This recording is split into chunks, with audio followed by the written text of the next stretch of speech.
Hi, welcome to Shmirchik Corner. My other video that I tried to start, basically, I had my mic on mute. My mistake. Because I cleaned the top of it, and then there's a button where it mutes everything. So we're just going to make sure that we're loud enough. Anyway, this is my channel where I will be very offensive. I kvetch. You'll experience all the unpleasantness that comes with me. And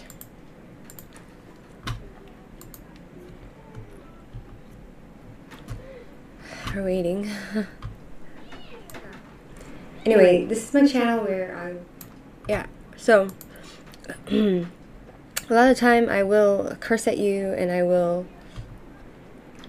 be really nasty, but it's usually out of frustration because of, getting bullied by the non-Jewish population who think it's cool to make up stories and slander us and bring up the same old Nazi rhetoric that Hitler used in order to demonize us and murder us, and how this lie that people keep bringing up about Jews poisoning the wells basically got entire Jewish communities burnt at the stake, and it was a lie, and we'll speak about why, right? So, rhetoric. Yeah, so let's go, and without further ado, let us talk about well poisoning. Okay. Anti-Semitism defined: scapegoating Jewish people.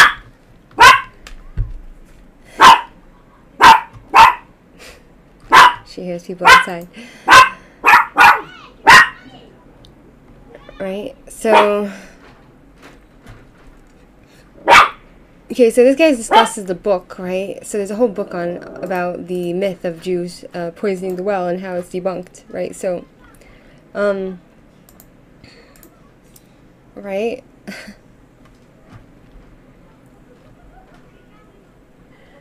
Right, so, okay, we have to put it in context and we have to talk about it. Black Death, how Jews were blamed for the plague and massacred. Okay, so what was a medical phenomenon soon turned into a socio-political one, with many chroniclers struggling to decide if more Jews died due to the plague or the persecutions against them, right? So we're not sure. The same amount of Jews died during the Black Plague, right, as is the non-Jewish population, but they're wondering, is it because of they were massacred, or because we were just a cleaner people and the non-Jews at the time didn't understand hygiene, so we got blamed for the Black Death because not as many Jews were dropping dead, right? White Nubian king.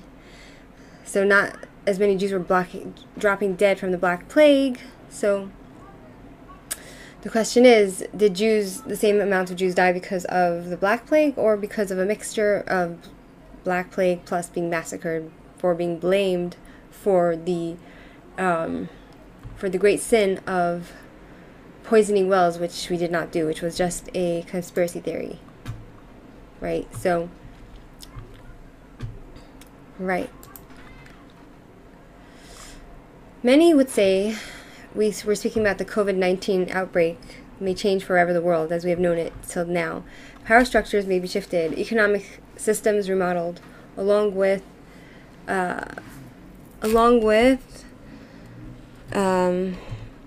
significant change in the way we touch, behave, and breathe, with the number of cases continuing to surge, and the prospect of... Wait, so it's not letting me read the article unless I'm signed in, which is really annoying because I just want to read without being signed in. But okay, we'll find something else to read. Because we've been blamed also for the COVID-19 outbreak, Like, we get blamed for everything, and anti-Semitism is resurging. It's regurgitating and it's resurging. So, German exhibit on Black Death goes viral, then virtual. Shows Jews being blamed. Right? After COVID-19 outbreak, a museum suddenly finds itself in the spotlight as its now online display on the religious and medical reactions to medieval plagues spikes in demand. Right? So,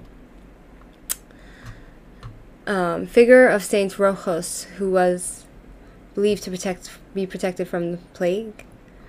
Okay, who is believed to protect others from the plague, right? So here we see that There are people who are idolaters, who they believe that some sort of god would protect them. Okay, in Berlin, when the exhibition Plague opened at the Museum of Archaeology in the West German city of Herne last September, interest was largely limited to local audiences and media. By mid-March, when Germany adopted the first measures to stop the spread of the coronavirus, the exhibition was making headlines nationwide. This is understandable because parallels can be drawn. Although the plague is caused by bacteria and therefore curable, unlike COVID-19, which is caused by a virus, says the exhibit's curator Stefan Linan. Although interest in the exhibition has increased enormously, most potential visitors, and especially school classes, could not come at all because of restrictions on travel. Only a few hours after the interview with Linan, the museum was closed. The new plague had triumphed over the old one. The new plague of COVID, right? But now a virtual tour of this highly interesting exhibit is online. Right, so it's basically comparing the Black Plague, which we've been blamed for, right? Because we poisoned the wells. We've been accused of that. And today we've been accused of the whole COVID outbreak, right? That's Jew hatred on steroids. So via 300 objects, Plague shows both the medical and religious reactions to medieval plagues, especially the Black Death or Great Bubonic Plague, which hit Europe in the 14th century. Doctors at the time believed that bad vapors or an unfavorable constellation of the stars were to blame for the mass extinction. Christians and Catholic Church chalked it up to the wrath of God. To allay this divine anger, the Church launched a campaign of forced repentance. It tried to avert the impending doom by organizing mass processions, which probably only helped spread the bacteria even more, or by the cultish promotion of saints, right? Emperors or cities' councils took a vow to build a church or a pillar if the plague would stop, or if it shunned the locals, said Linan. Such a famous pledge was made in the Bavarian village of Obermergau. If the plague spares us, we will perform the Passion of Christ every 10 years. They're making promises to their gods, right? And we all know why people died in the Black Plague was because of poor sanitation. That's all it was. That pledge was made in 1633 after 80 inhabitants had fallen victim to the plague. The first presentation took place a year later, and since then the villagers have kept their pledge. And the now famous production runs on the first year of every decade and involves a crew of 2,000 actors, musicians, and technicians. This year's performances were slated to begin on May 16 and run until October 4. The village expected almost 500,000 passionate guests.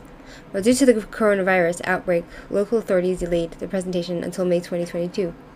This is a figure of Saint Sebastian, who was believed to protect from the plague. Right. Superstition. Just like the Spanish flu in the 20th century, which infected 500 million people, the Black Plague was helped spread by soldiers. In 1346, an army of Tatars were laying siege to the Genoese part of Kaffa in the Crimea. The besiegers were infected by the plague and threw their dead into the city to cause it to surrender. Through Genoese galleys, the plague reached the Roman Empire and Europe, where it affected at first the coastal cities Constantinople, Genoa, and Venice. In 1348, it reached Paris, London, and Cairo, before it spread to Madrid, Cologne, and Vienna, and later to Warsaw and Moscow. Within 7 years of the Black Death, caused by the death of 25 million people, a third of the European population. So within 7 years, the Black Death caused the death of 25 million people, a third of the European population. So I'm guessing that would be like 70% of them. 70? Right? Really tragic, but that's what happened, right? Medieval Europeans knew well in advance that the plague was approaching. Various cities communicated well through an effective network of messengers, says Alexander Berner, scientific advisor to the exhibition. So this is a chart that tracks the spread of the Black Death in the 14th century. But bacteria had yet to be discovered, so it's all about science, right? Like at the time, they didn't know anything about science. It was medieval times. They didn't understand, that bad bacteria can kill people. and fools come on my channel blaming us for something that the people at the time didn't understand, which was cleanliness, and the fact that you're not supposed to defecate near your wells. You're not supposed to shit where you drink, you know. But bacteria had yet to be discovered, and nobody knew the source of the outbreak. As panic grew, people looked for scapegoats among the weakest in society. They're bullies, basically. Accused witches, beggars, and Jews, right? This is the biggest genocide that happened before the Shoah, before the Holocaust, was in the year 1346, I think. It wasn't, I'm not sure. It was the Black Plague, right? So Berner notes that Jews suffered a history of discrimination. For generations, they had been persecuted as the alleged murderers of Christ. During the Black Plague, they were accused of poisoning the wells in order to take revenge on Christians for their suffering, says Berner. Right, so we're accused of poisoning the wells in order to take revenge on the Christians. As revenge, because they oppress us, so we're going to go and take revenge, right? As a result, almost all Jewish communities in what is today's Germany were annihilated, Berner says. These were the biggest persecutions of the Jews before the Holocaust, and it all happened in Germany. The same people that killed us in the Holocaust, they are the same people that killed us back then, right? It seems. This anti-Semitic propaganda is reflected in a French woodcut. A bearded man holds a small sack in his hand, which he is about to drop into a well. A figure of a little devil urinating into the well hints at danger. A large crucifix placed next to the fountain identifies it as clearly Christian. Right, so as you can see, this is typical Jew hatred back in the day and today as well, right? So the wave of persecution began in April 1348 in Toulon in southern France, where 40 Jews were murdered. Wow, spelling the end of the city's Jewish community. From there, it spread quickly to Spain and other French regions. In November 1348, the first pogroms reached the German-speaking cities of Bern and Stuttgart. So the whole entire Europe was responsible for murdering Jews because of this lie that we poisoned their wells. And today we all understand that anybody who believes that Jews poison the wells, they're obviously conspiracy theorists that don't understand science, right? And that ties back to what I say. What I always say about Jew haters is that they are the ultimate in conspiracy theories. They are conspiracy theorists. They don't believe in science, and they don't believe in logic, and they don't believe in reason, and they don't believe in evidence. They believe in ideas that are just things made up in their head, right? Which are spread through lunatics, right? So, so the wave of persecution began in April 1348 in Toulon, in southern France, where 40 Jews were murdered, spelling the end of Jewish community in France. From there, it spread quickly to Spain and other French regions. In November 1348, the first pogroms reached the German-speaking city of Bern and Stuttgart. In the summer of 1349, the violence reached Mainz, Trier, and Cologne. The last documented pogrom, related to the plague epidemic and alleged well poisoning, took place in what is modern-day Poland in 1351.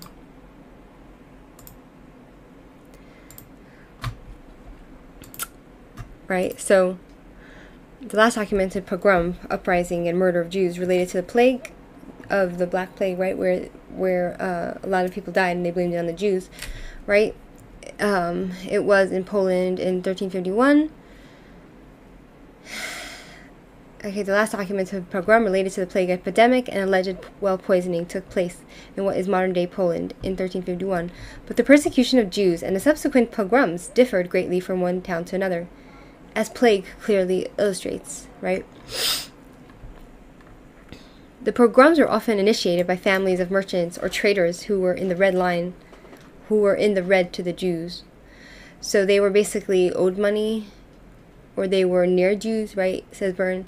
With the annihilation of the Jewish community, they got rid of their annoying creditors. So if they owed money to Jews, they would make up a story that Jews poisoned the wells, and with that excuse, they would go and murder the Jews, thus getting rid of any money they owed to the Jews. So they're both basically murderers and thieves and murderers. In the Bavarian city of Augsburg, the noble Portner family organized an uprising, which was both a local power grab and pogrom against the Jews. So this is a family of nobility that they didn't want to pay back money they owned, so they organized a pogrom, an uprising to murder the Jews. The coup failed, but the murder of nearly all the town's Jews enabled the Portners to get rid of their considerable debts, right? So they wanted to take over whoever was in charge of that town, right? They wanted to do a coup, and in the process, they murdered all their Jews to get rid of the debt, right? So this is a Grusel horn, was introduced in Strasbourg, where it was blown in the evening during times of pogroms, announcing that Jews must leave the city, right? So it looks like the shofar, right, the horn here, which was used, it's usually a call for people to leave, and it's on our holiday, our high holiday. We blow it on our high holidays of Rosh Hashanah and Yom Kippur, and it's basically a call to either leave the city or to repent, right? So it's just like our history is just so tragic, and it's such a disrespect and a chutzpah that people can come on my channel and throw accusations that have been debunked 100 times over at us, and claim to be so self-righteous and accuse and be so convinced in their accusations, you know, to my people. And you know, like, as if they're so convinced in their lies, which have been debunked. It's been proven over and over again. It's as if they are like literally conspiracy theorists. It's all like a story made up in their head. Okay, so at the time, such pogroms usually took place on a Sabbath, right? So conveniently, when the Jews were not working or whatever, when the Jews were at home, they would get attacked, right? For a practical reason, at that time the Jews were either at home in the Jewish quarter or in the synagogue, so it's easy to target them, and it was logistically easier to find them gathered in one place and then make short work of them, says Berner. It is often the case that the Jews were burned alive in their synagogues. Right, so the city council of Regensburg is a positive exception during this period. The local nobility and administration protected its Jews, and even offered asylum for expelled Jews from Augsburg, Nuremberg, and Vienna. This shouldn't be misunderstood, says Berner. It was not about protecting the Jews for the sake of the Jews. It was more about economic interests, because if you get rid of the Jews, you lose lots of money. Mostly there were concrete economic interests behind it, he says. This so-called Jewish tax was a royal privilege, which guaranteed the protection of mostly wealthy Jews in exchange for a tax that the Jews had to pay the king. The king could pawn this privilege to high nobles or to municipalities. These cities and also the nobles had a significant interest that they shouldn't slaughter the Jews as their cash cow, but rather still milk them, Berner says.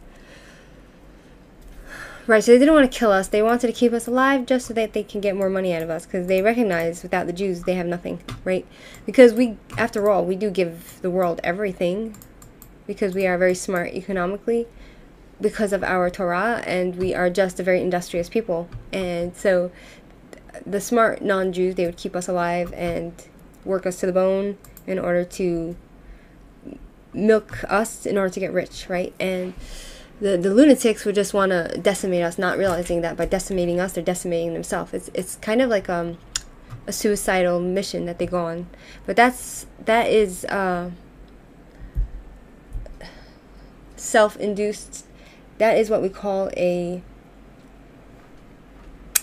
self-sabotage, you know. But that is karma, right? And that is punishment for them at the same time, right? In the 14th century, the French Pope Clement VI, who resided in Avignon, prohibited the persecution of Jews in Avignon and in the areas belonging to the church. In his circulars, Clement VI used a logical argument to indicate that blaming the Jews is total nonsense, says Berner. He reminded that the Jews died of the plague just as the Christians did, but his appeals went unheard. Only decades after the Black Death, an effective instrument against further plagues was introduced, the quarantine. Visitors of the exhibition find out that the Venetian port of Ragusa, today Dubrovnik, introduced in 1377 the first specially designated isolated areas for sailors, passengers, and goods coming from supposedly plague-contaminated areas. They were kept in isolation for 40 days. The name quarantine, which comes from quaranta, or 40 in Italian, has continued to this day to be used to describe the segregation of people. With the coronavirus pandemic featuring so prominently in the news, the word has become a part of daily life, right? And people don't even know. It just means 40, right? So people were locked away for 40 days, and so, yeah. Lenin says that through his work on plague, he has become more sensitive to people's reactions to the coronavirus outbreak.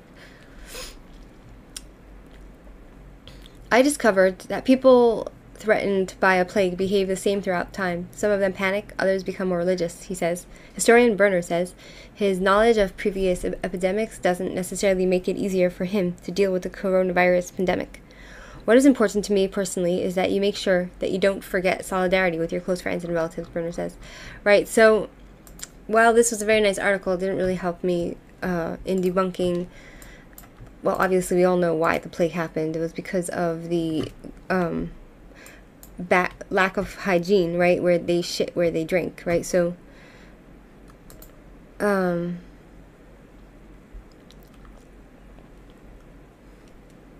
right, so somebody writes, it's a long tradition to blame Jews, which explains the Jews being blamed for COVID-19 now, right? Nothing more should be expected from this group of vermin that was received. Too bad the videos are only in German with no subtitles.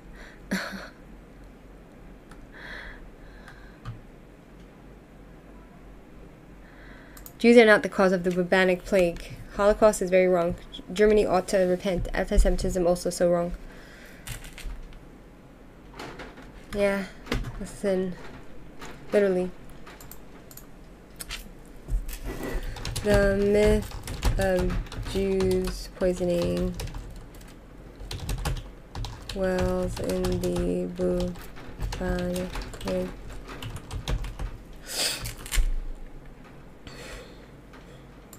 Yeah, this was based on a false media report saying the Israeli rabbis were inciting the poisoning of water of Palestinians led by Rabbi Shlomo Milma. Right, so this was also the same lie that, like, we died for when the bubonic plague happened, right, is the same lie that they spread today, that Jews are poisoning the wells of the Muslim water, right? Which is like, it's sick. It's sick to accuse us of such nonsense. That's what it is. It's nonsense. It's like we've been accused of everything under the sun. It's ridiculous, right? So, okay, so let's talk about the Black Plague and how it started from beginning to end, and yeah, and the myth of Jews poisoning the wells. It's unbelievable. Okay, the Black Death. In October 1347, a ship came from the Crimea and docked in Messina, Sicily. Aboard the ship were not only sailors, but rats. The rats brought with them the Black Death. Okay, so here we go and see that here's a direct debunking of the Jews poisoning the wells, because the rats are the cause of the Black Death, right, called the bubonic plague. Europe has heard of the bubonic plague, which has ravaged Central Asia in the early 1300s. It is hard to have an accurate description of numbers because throughout the Middle Ages, numbers are generally used poetically rather than accurately. Nevertheless, the reports that came to Europe were that 20 million people had died in Asia. Right, so whether it's accurate or not, we don't know, right? We don't really have any accurate real numbers these days, right? But, the description. Okay, so knowing that what happened in Europe, it was probably an underestimate because there were more people in Asia than Europe. Our best estimates now are that at least 25 million people died in Europe after a period of 50 years, peaking between 1348 and 1350. This was almost 40% of the population. Some estimates say as high as 60%. It was a disaster practically unequaled in the annals of recorded history, and it took 150 years for Europe's population to recover. Right, so, you know, it's another thing that, like, makes me think, right, it's there's this whole movement that people that think that, oh yeah, the earth is overpopulated, right? the Earth is overpopulated. There's not enough room for humans on Earth, which is such a nonsense because, as you can see, even if there were a time when the Earth became too overpopulated, according to lunatics that are conspiracy theorists that don't understand that the world is meant to be populated, the natural law of nature is it works itself out, right? So, for example, the Black Death, right? So, if people are concerned that the world will be there's people having too many children, that's nonsense because the world's nature has a way of working itself out, right? So, for instance, not to say that this was a good thing at all, but there's always going to be times when people will die, you know, from death, from disease. And that's how it's always been throughout history. And the same with the COVID, right? So another thing that people like to say is, oh yeah, there's this whole new religion of people who care for the, it's a religion, it's a cult. It's the cult of that people, they believe in the idea that, what was it? The idea of, oh yeah, like, save the forest, global warming, right? Like this whole idea that, oh, save the planet, you know, like Kamala Harris and all these like government officials, like they push this whole thing about, you know, what's this Green Deal? They want to do a Green Deal. They want to shut down fracking, which is like to make oil, I think, and like digging and oil, and oh, we're destroying the planet, save the planet, which is bullshit because even if scientifically we are, whatever we're doing is having an effect on the planet, right? Nature is so powerful that it has its own way of working itself out. For example, like look what happened in that place called, that place called where the nuclear power plant blew up. What's it called? What's that place called? Where the explosion of the nuclear. It's on the tip of my tongue, right? Nuclear power plant which exploded. Chernobyl, yeah, in Ukraine, right? So, if you remember, right, in 1986. In Chernobyl, it exploded. The nuclear power plant exploded, right? And lots of people died, and the animals died and everything. And then all of a sudden, like, there was this whole, the nature got decimated, right? And people got cancer, and a lot of people animals were growing 2 heads at a time. But now if you look at what's happening in Chernobyl, right, the nature, because there's no one there, somehow nature is so powerful that it sorted itself out, you know? Even with that's why I think even if the entire world would go nuclear and the world would get into nuclear disaster, nature would reinvent itself, right? So, for example, Chernobyl's wildlife today. Right, our camera trap survey in Ukraine have photographed Eurasian lynx, brown bear, black storks, European bison, and Ukrainian and Belarusian researchers have recorded hundreds of plant and animal species in the zone, including more than 60 rare species. Right, so even though there was that disaster of Chernobyl, right, what happened in Chernobyl, every nature is reinventing itself. The species are regrowing themselves. That's how powerful nature is. That's why I don't believe in any of this bullshit the government is pushing. You know, I think the reason why the government is so intent on pushing this whole idea of, oh, save the planet, oh, go green, blah, blah, blah, is because they want to create, they want to have more power over the people because, first of all this, like Trump says, you know, like the whole idea of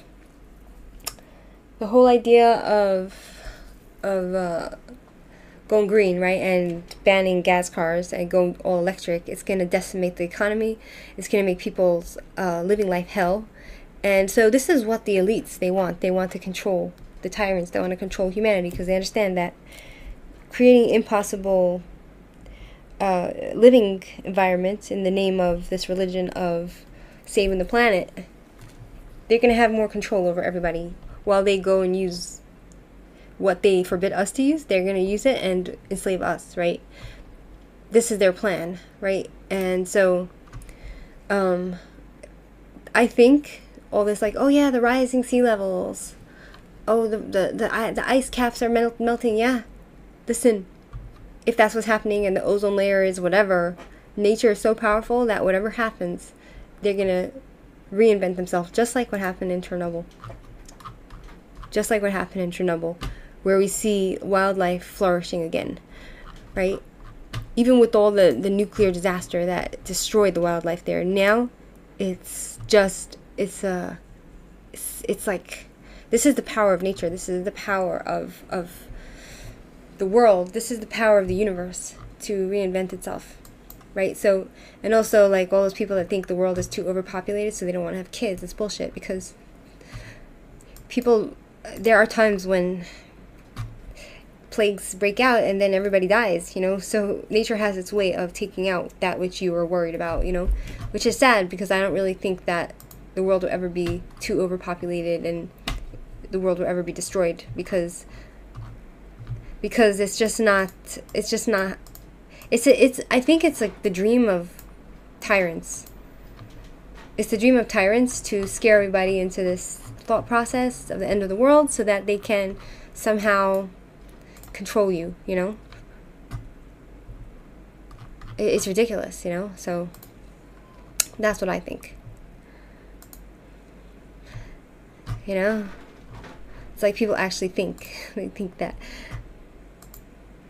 that us going green is gonna somehow save the planet. It's just bullshit, you know. Right?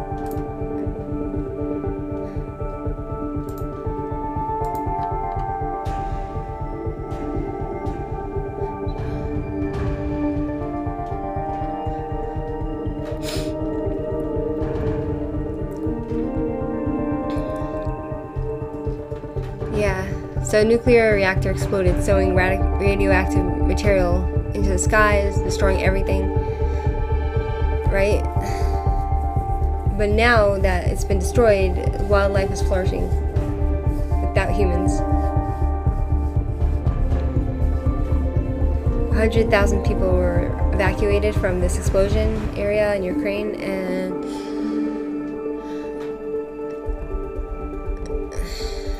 yeah, it does look apocalyptic, but it seems like a pack of free-roaming dogs that live in the industrious areas of Chernobyl nuclear power plant.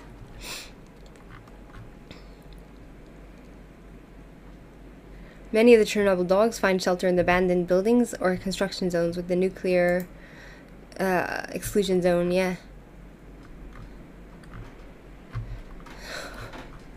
It's ridiculous, right? It's ridiculous how I think it's just one big lie, you know? Like, the elites, the governments, they're just trying to lie to us about everything in order to scare you into giving up your rights. In the name of self-righteousness, to save the world, when no matter what happens, the world will never be destroyed. Even if the entire world goes to hell, there will always be a few people that will remain standing, and there will always be wildlife in the universe that will right itself. That's what I believe, right? So, the Black Plague, where we're up to, right? So, the fourth horseman. We're back to the bubonic plague, right? So, what compounded the disaster was that no one knew what this disaster was. The Middle Ages was a time racked with religious fanaticism, ignorance, and superstition. A mysterious plague such as this took on much more awesome proportions, simply because it was unknown.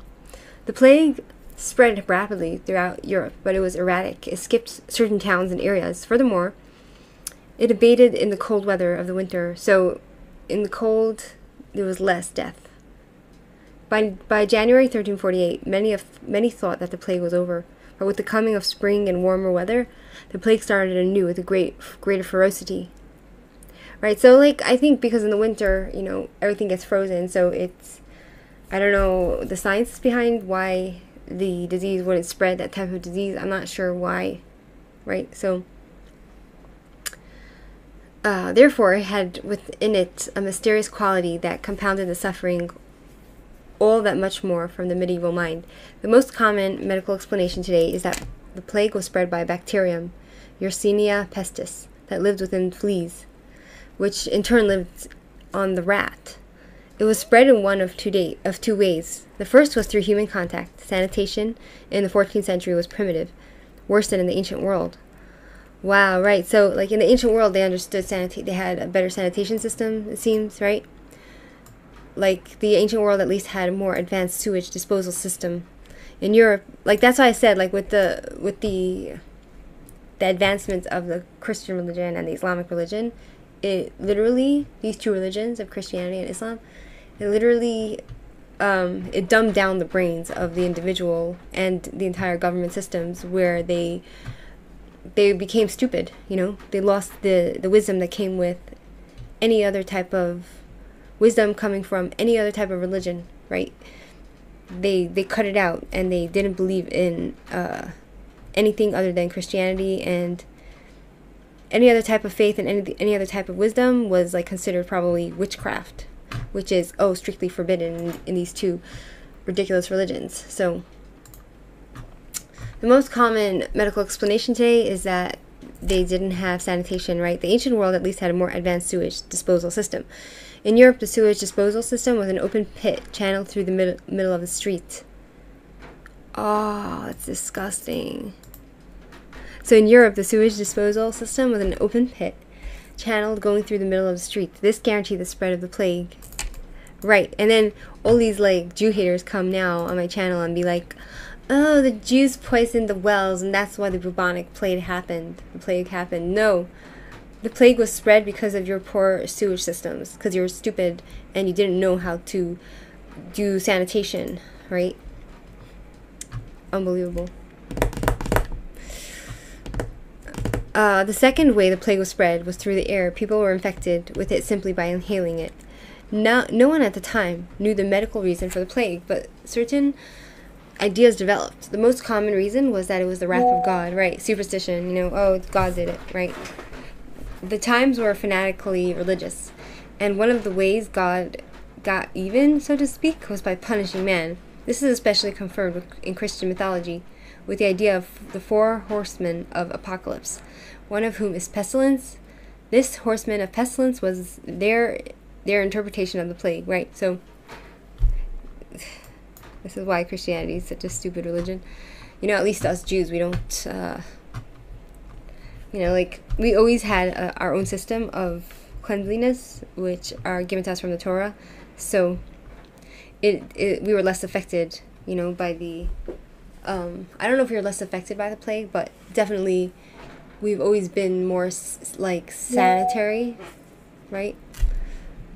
Because, like, every morning we're commanded, for example, to go and, like, the Jewish law for the morning, how I grew up, even before I went to school, I was taught in the morning we all have a basin like this.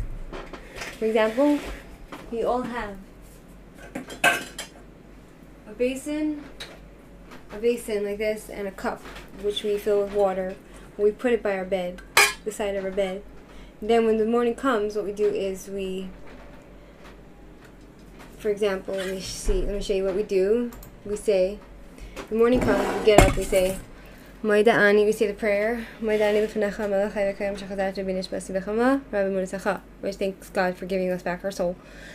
Then what we do is we have a system, right? So we wake up, we go like this, we take up the water and we wash our hands. 1, 2, 3, 4, 5, by our bedside. 6, right? 6 times we wash our hands. And then we take the water and we wipe our eyes. Then we have a system where we have to go and brush our teeth. Like oral hygiene.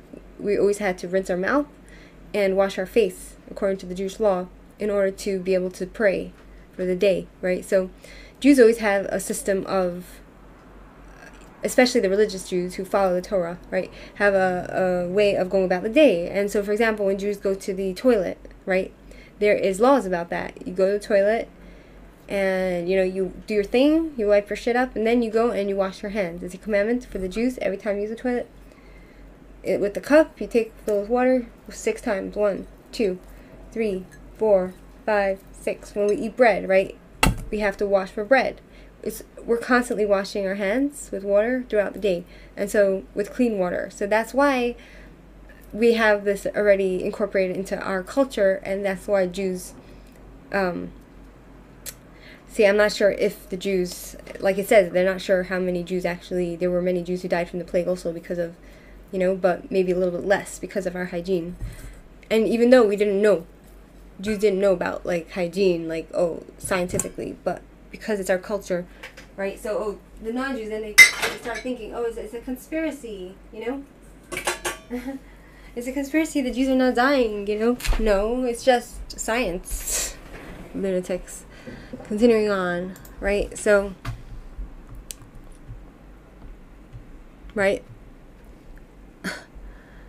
So, reasons for God's wrath. Why should God be angry at Christians Europe? Some pointed to the corruption of the church. Of course, the church did not say that. It was impossible to preach such things in a sermon in church on Sunday morning, right? So others said God's anger came as a result of the divisiveness that existed within Christian Europe. Indeed, England and France were fighting a war that would last 100 years. Germany and England and Italy and the Papal States of Naples and Sicily are all at each other's throats constantly. Europe was continually at war, which always included massacre, robbery, and pillage. Yeah, so this is European culture, you know. Consequently, the plague was seen as a greater leveler, the vehicle to restore peace between the nations. Superstition, they're all superstitious, you know. While, like, within Judaism, there's always that idea, right, that God's in charge of nature, and there's that, like, you know, Jewish people, when we learn that a lot of the time when there's like a huge problem with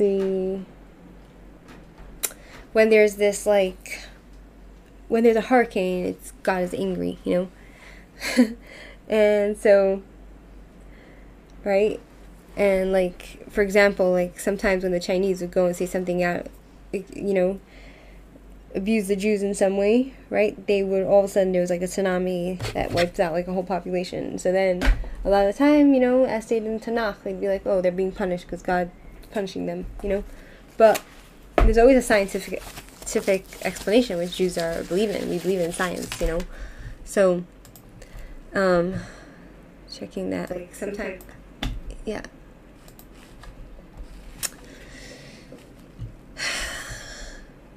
Right, so others said that the plague was the punishment of for the Christians not pursuing the Crusades to the utmost. So everybody had a different idea of why the bubonic plague happened.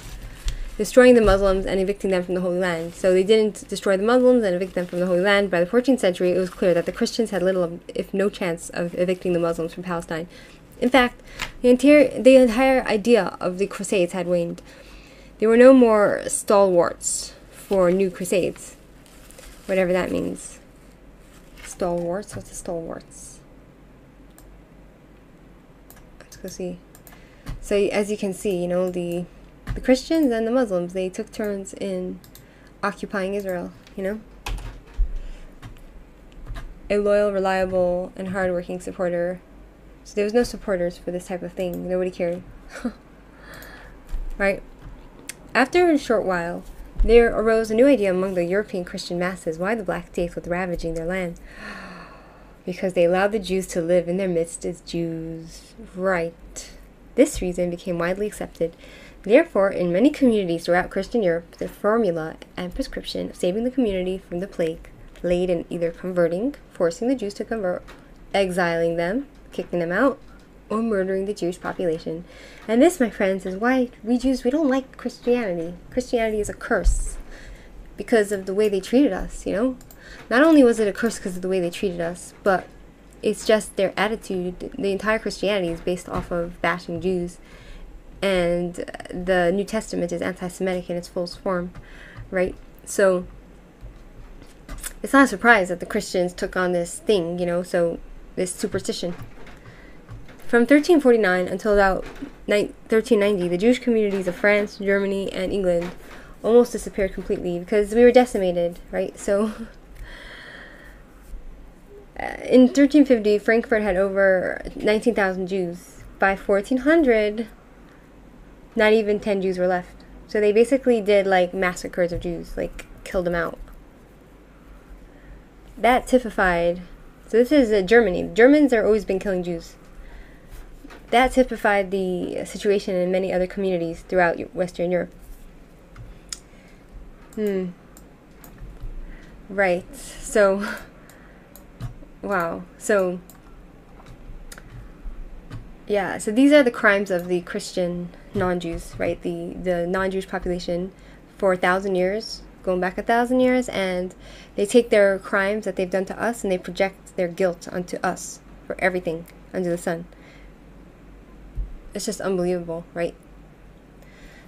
Why Jews were less affected, right? So, in addition to Christian persecution, Jews were also dying from the Black Plague, from the Black Death. It is hard to tell whether proportionally more Jews died from the plague or the persecutions. So, we don't know if they were dead from being killed by the Christians or from the actual disease, right? The Christians claimed that the Jews only died at only half the rate. Even if it were true, it would then be about 20% of the Jewish population who died from the plague, which is a huge number for Jews because we are a minority. And even if Jews died at a lesser rate, it can be attributed to the sanitary practices of Jewish law. Exactly. So this is what I just said. So even if there are Jews dying less, it's because we were sanitary. And in those days, they didn't understand sanitation and they didn't understand science. But because it's incorporated into our law, it protected us. And for instance, Jewish law compels one to wash his hands many times throughout the day. In the general medieval world, a person could go half of his life without even washing his hands. It's disgusting, right? According to the Jewish law, one could not eat food without washing one's hands, leaving the bathroom, and after any sort of intimate human contact.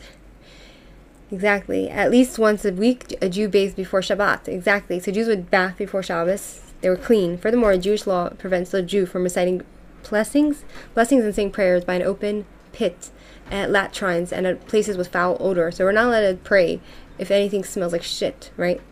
The sanitary conditions in the Jewish neighborhood, primitive as it may be by today's standards, was always far superior to the general sanitary conditions. So obviously there would be less bacteria, there's less disease, right? Jewish law also prescribes certain sanitary conditions related to burial of the dead. So we would, according to Jewish law, there's a reason why if you go to any Jewish community and you see that somebody dies, they're usually buried within 24 hours. That's the Jewish law. You can't leave a dead body out for more than a day. It's not allowed, right? Jewish law also prescribes certain sanitary conditions related to the burial of the dead. Leaving corpses unburied not only abetted the conditions that spread the bubonic plague, but typhus and other diseases as well. And that is why, like during the Holocaust, right, when the Jews were being murdered in the concentration camps, Jews were dying from disease and from lice and all this other stuff. It's because, and they were all sick because the dead bodies were just lying about, and it was causing more disease. The Jews, on the other hand, had a unique sense of community that not only led them to feel a responsibility to attend to the sick and dying, but caused them to always maintain a formal burial society, a Chaver Kadisha. Right, so even today we have the Chaver Kadisha, whose responsibility it was to make sure that any Jew who died was treated according to the law. Right, so according to the law, also with the dead, they take the body and they do certain things, which are, they wash the body and they prepare for burial and they put shrouds on it and everything, and there's a great respect for the dead. And so this is one of the reasons why, like, the Jews died less at the time. If the accusation was that Jews died less, it's because of this, right? Including washing the body before it was buried, right? These are only a few examples how Jewish law preserved the Jewish people through this terrible dark period of plague. It imposed a sanitary standard on the Jew far above the ordinary sanitary standard that medieval Europe had. Nevertheless, even if the death rate from the plague among Jews was significantly less, it was still appalling. So Jews were also being affected because, as they said, even if Jews didn't come in contact with the excrement, right, that was running through the city, it was the inhaling of this disgusting putrid sewage, and it was the rats that spread this plague, and so no one was immune from it, right? Maybe us a little bit less, but right. So then there goes on to speak about the poisoning of the wells, this accusation which is leveled against us, which I think is vile, disgusting. It is vile, it is wicked, right? So people like Adam, who come on my channel and bring up all these lies about us, you know, he just like watches like Nazi videos blaming us for everything under the sun with zero evidence. It's just conspiracy theories, while there are so many explanations to explain with evidence why such a thing could have happened without implicating the Jews. So, okay, A Distant Mirror, right? So then there's a book written, Barbara Tuchman, she made a book. It's called A Distant Mirror. It devotes a whole chapter to the Black Death. The descriptions she supplies are taken from the writings of the time. Even if one makes allowances for exaggerations, it is so awful that it defies the imagination. As she states, there are many to echo the account of inhumanity and few to balance it, for the plague was not the kind of calamity that inspired mutual help. Its loathness and deadliness did not herd people together in mutual distress, but only prompted their desire to escape each other. A Franciscan friar in Sicily stated, magistrates and notaries refused to come and make out the wills of the dying. What was worse, even the priests did not come to hear their confessions or last rites. They were like cowards, they ran away, you know? This is not the way Jews are. Jews don't cower, you know? A clerk of the Archbishop of Canterbury reported the same of English priests, not Jewish priests, because Jews are not priests, English priests who turned away from the care of their children in church because of fear of death. Cases of parents deserting children and children deserting parents were reported across Europe, from Scotland to Russia. The calamity chilled the hearts of man, wrote Boccaccio in his famous account of the plague in Florence that serves as an introduction to the Decameron. One man shunned another, kinsfolk held aloof, brother was forsaken by brother, husband by wife. Nay, what is more, and scarcely to be believed, mothers and fathers were found to abandon their own children to their fate, untended, alone, unvisited, as if they had been strangers. Wow. Exaggeration and literary pessimism are common in the 14th century, but the Pope's position was as a sober, careful observer who reported the same phenomena. A father did not visit his son, nor did a son visit his father. Charity was dead. That effect upon Europe created a lasting effect, because the plague bankrupted Christianity. In this moment of trial, the Christian religion failed. Exactly. So this is how we know what religions are false and which religions are more true, right? Christianity doesn't unite anybody. It doesn't help anybody. It doesn't. It never caused real love between men. And in fact, a lot of the time it separated people. As we see here, you know, they didn't care for each other. Their faith was weak.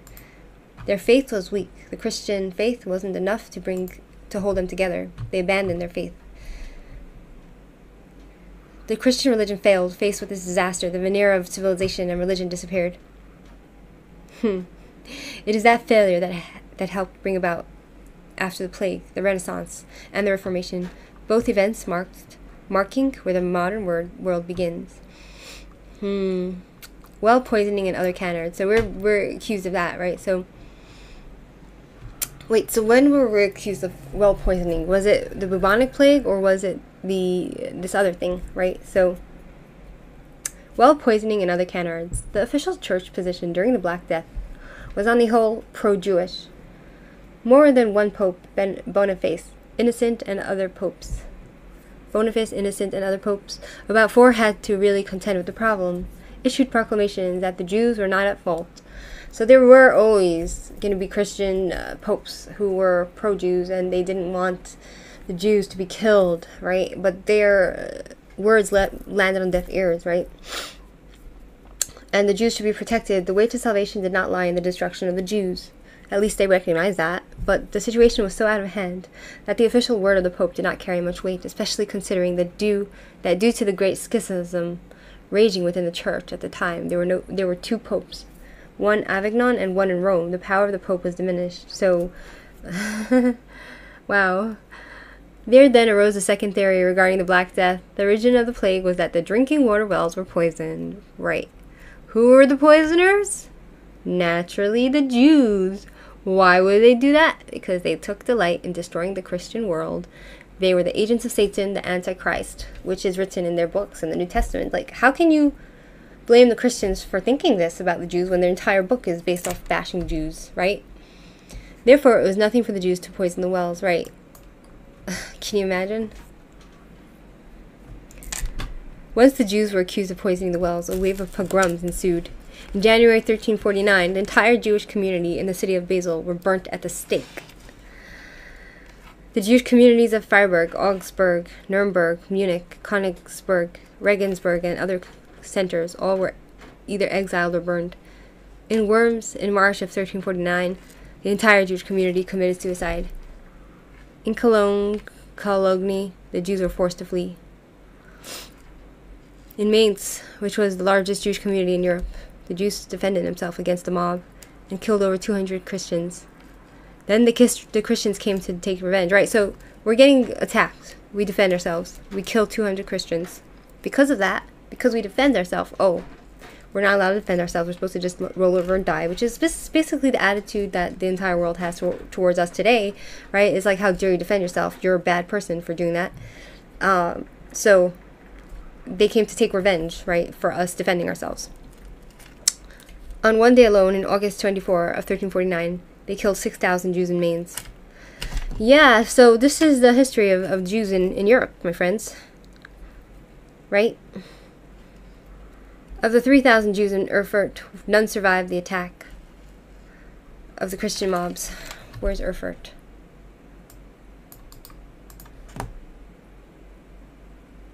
It's just really disturbing. It's the capital of German state. Germany. Of the 3,000 Jews in Erfurt, none survived the attack of the Christian mobs. By 1350, those Jews that survived the Black Death itself were destroyed by the ravages of the mobs. The Jewish communities in Antwerp and Brussels were entirely exterminated. In 1350, there were almost no Jews left in Germany or the Low Countries by 1351. The impact of the Black Death on Jewish history cannot be underestimated. It accelerated the movement from Western Europe to the East, especially Poland, which was extremely exempt from the Black Plague. Even though the Jews will eventually move back to Western Europe, it will never again be the center of Jewish life it had been for almost 4 centuries, right? So, wow, sad. You know? Really sad. It's so tragic. You know, and this is the history of the Jews, right? Being killed. Imagine your whole entire family decimated, you know? Somebody throwing lies around, like today they throw lies at us and they pretend, you know, to be caring for the poor Gazans, when in reality it's just Jew hatred, you know? There's no other reason other than the demonization of Jews and people refusing to take responsibility. It is, and so, right, to conclude with that, right, so it seems that, and the lie continues until today. As you can see, everybody's blaming us and accusing us of doing things we never did, and if we ever do anything to defend ourselves, we get accused of the worst atrocities known to humankind, when in reality it's just, we're just defending ourselves from mobs that come to kill us in the name of lies that they've been sold, and our defense is offensive to the Jew haters. How dare we defend ourselves? We're supposed to just roll over and die. Sorry, my friends, those times are over. The time for Jews to roll over on their back and die is over. We have come back into our power, and we will not allow you to kill us again without putting up a fight. And if our defense offends you, well, you know what you can do, right? You can jump in a lake. Okay, the Jews are still poisoning the wells, right? So here the Palestinians spread a lie, right? Yes, some Palestinians regularly experience a water deficit, but no, this unfortunate reality is not Israel's doing exactly. Palestinians and international observers regularly accuse IDF soldiers of intentionally firing upon unarmed innocents, including children. Their accusations are picked up by mainstream news media and often reported in a manner that suggests they are factual. exactly, this is the Jew hatred that still inspires the bigots of today, right? They offer no evidence that these accusations are accurate. In fact, they are illogical. The most recent allegations relate to the organized riots that took place over a period of 6 weeks, beginning March 30, along the border fence separating the northern Gaza Strip from the sovereign Israel.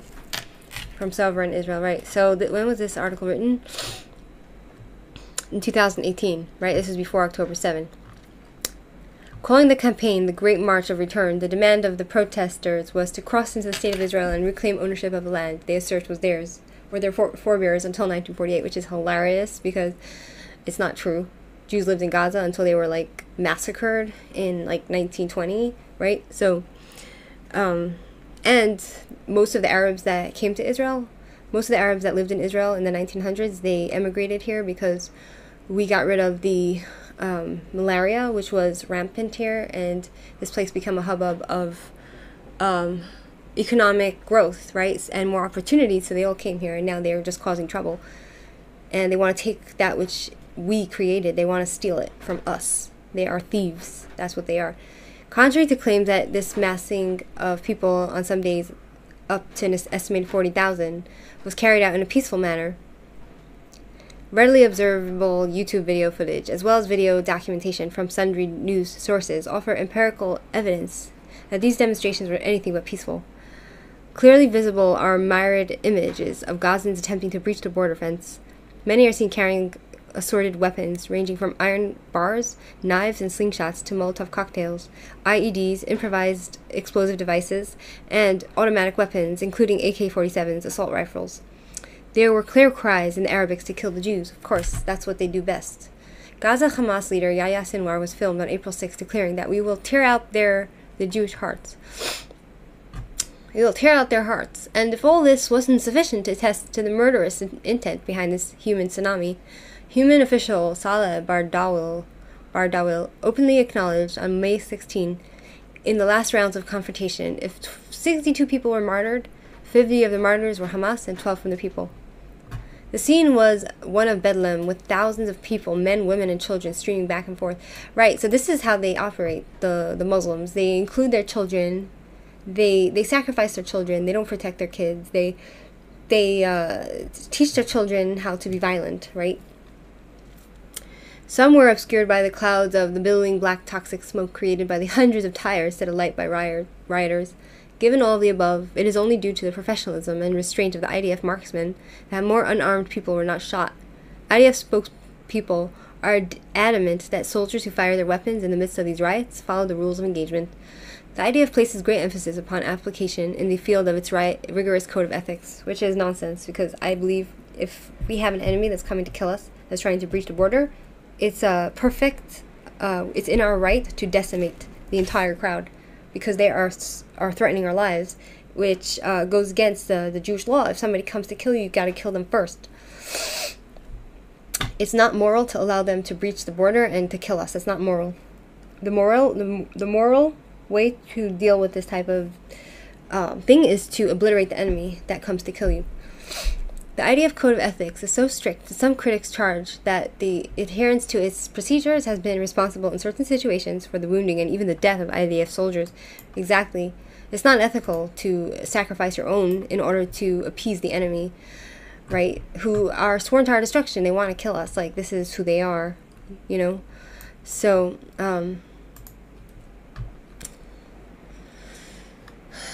checking that again. Wait. Yeah. So, right. Israel does not deny that some unarmed individuals were hit by snipers' bullets during this melee. Israel's argument is that when this did happen, the incident was not intentional, neither on the part of the soldiers defending the border nor at the directive of Israeli defense establishment. Israel's accusers claim that Israeli soldiers shoot to injure and kill unarmed Palestinians in order to intimidate and punish the population. Another manifestation of suppression under the occupation, apart from the immorality of such conduct, though one may be sure that Israel's detractors are convinced that the state of Israel and the IDF abjure morality, given the ongoing and demonstrable bias against Israel in so much of the international media, in the offices of governments, among hundreds of NGOs, and especially on college campuses, it is simply not in Israel's interest to behave in this manner. Israel is constantly fighting an uphill battle to vindicate its defensive policies. See, if we just need to stop, this entire idea of defending our image, because in doing so, we're not making ourselves look better, because the hater are going to hate, and it's putting our own people at risk, right? According to Professor Chaim Gewirtzman of Bar-Ilan University, as well as others who have researched this matter over many years, this situation is due to the rampant corruption, malfeasance, and other inadequacies of Palestinian Authority governance. Like Hamas and Gaza Strip, the PA does not hesitate to put its population in harm's way if doing so affords the opportunity to accuse Israel. Exactly, they use their children as human explosives, which is sick, right? They are bad people. During the Middle Ages, the spread of the bubonic plague in Europe was attributed by the Catholic Church to the Jews. The Jews, it was alleged, poisoned the wells from which the Gentiles drew their water. Why did the Jews do this? The answer was that Jews are an intrinsically evil people, as written in their Bible, seeing how it is clearly not in Israel's strategic interest to shoot unarmed individuals nor to deny people water. It is only those who view Jews as being intrinsically evil that can believe that the state of Israel is culpable for these crimes. This is a classic expression of anti-Semitism. Promoting these lies when you know them not to be true is no less anti-Semitic. Yeah, so we're being always accused of everything under the sun, which causes Jews to be killed. And that's why lies are so dangerous. And anybody that spreads lies, I would go as far as to say they need to be imprisoned. Because it's defamation, which can cause death, right? Which can cause violence and pogroms. So I believe in free speech, but not in speech which is slander, which can cause terrorism, right? I believe that lying, when a lie has been debunked, right, and everybody knows that these lies are not true and they've led to genocide, those lies that people spread, they need to be imprisoned, because it should be under the Terrorism Act. That's what I believe. You know, that's what I believe. Okay. Continuing on, right? Continuing on.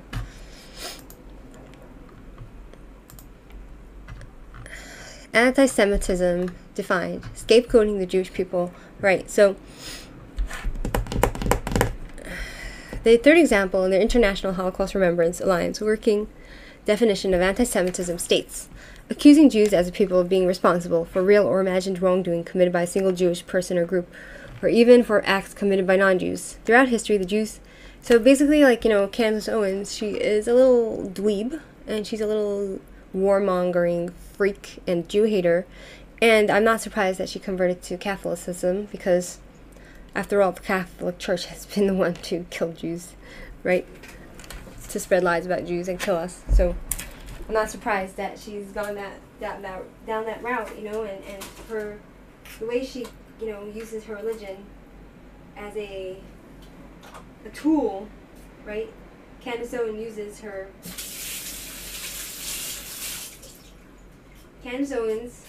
her religion as a tool, right, to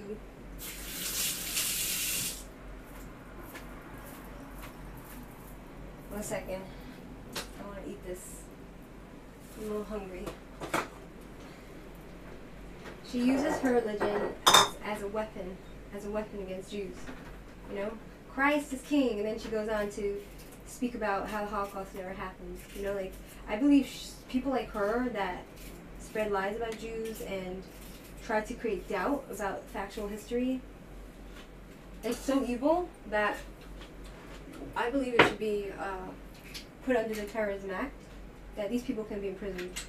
Not that I don't believe in freedom of speech, but because this type of speech can lead to death, and which has led to death, right?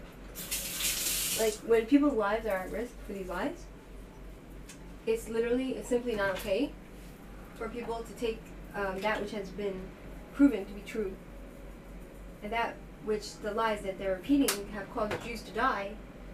I believe that these people, they need to be held accountable and they need to be imprisoned.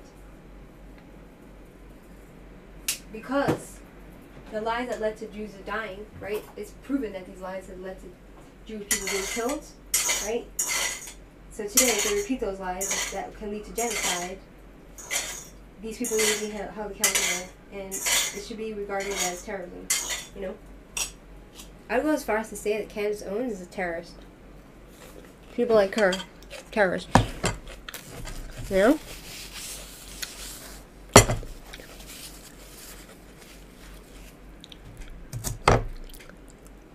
Anyway. Continuing on. People like...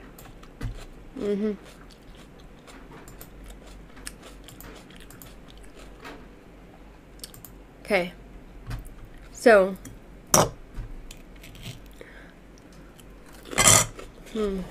I want more garlic. Garlic and salt.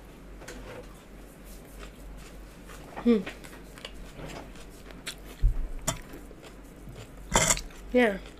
Terrorism, that's I think it is. You know, like, they say, oh, you can't question these things. You can't question that which is true. You can question things, but you can't question that which leads to genocide. You know, like, oh, we're just asking questions. You know, like, evil, wicked.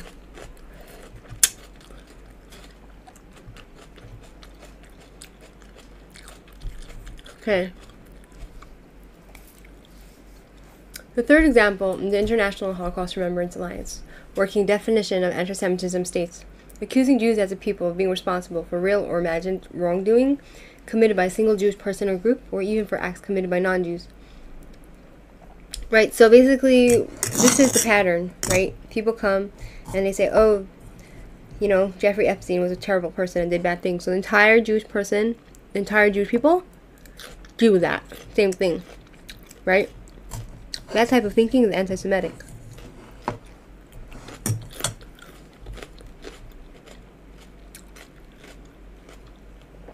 This trope is often used to falsely malign the Jewish people and paint them as a homogeneous group that perpetrators of conspiracy myths. The perpetrators of conspiracy myths, on the other hand, are portrayed as a lone hero attempting to unmask the secret powers of evil. I don't understand this.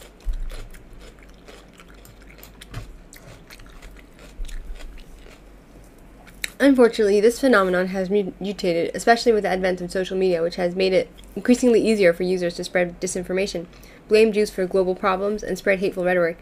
It originates from both ends of the political spectrum and has manifested itself during anti-Semitic attacks against Jews, right? Including at the Tree of Life Synagogue in Pittsburgh in 2018, right? So, anti-Semites not only attempt to use conspiracy myths to provide an easy and straightforward explanation for a seemingly inexplicable thing, but also use them to confirm their prior beliefs. According to Dr.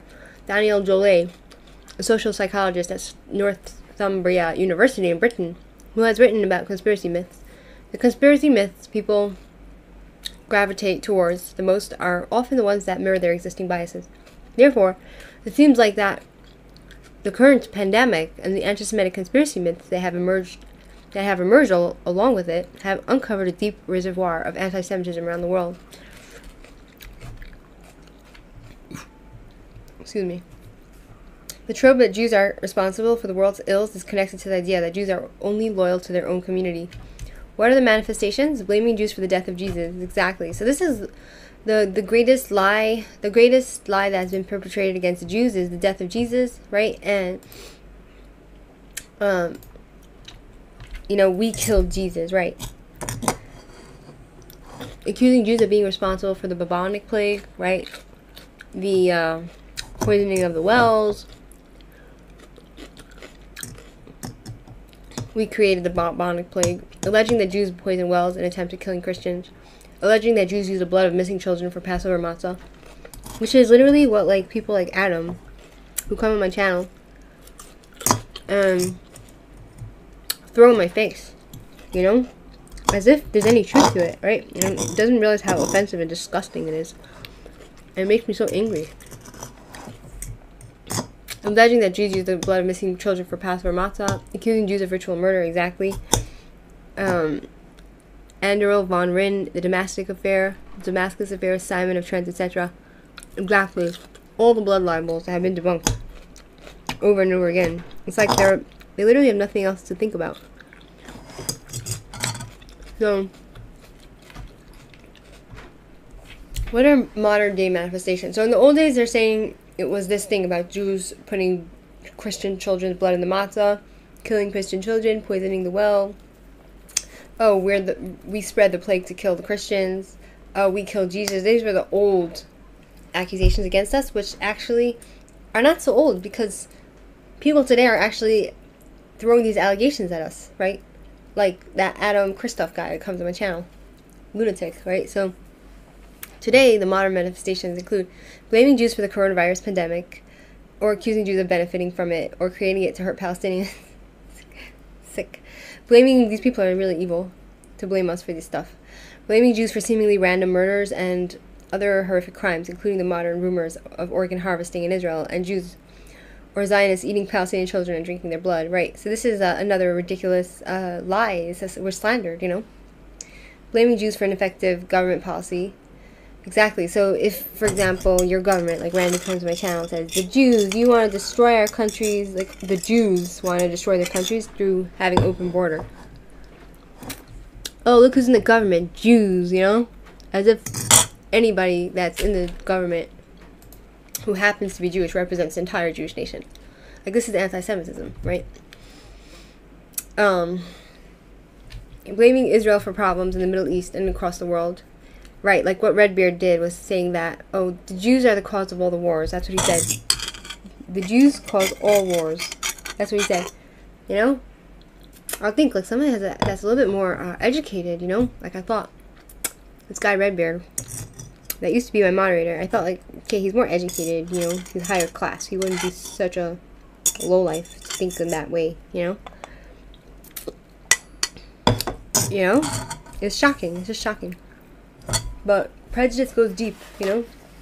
And even though someone like him would claim not to be Christian and to be agnostic, right? Or atheist, yeah, right. His Christian roots are really... it's manifested in him such a deep hatred for Jews that he can't think straight. Right. Alleging that the Israeli Mossad agents were behind the 9/11 attacks, or that Israel created ISIS.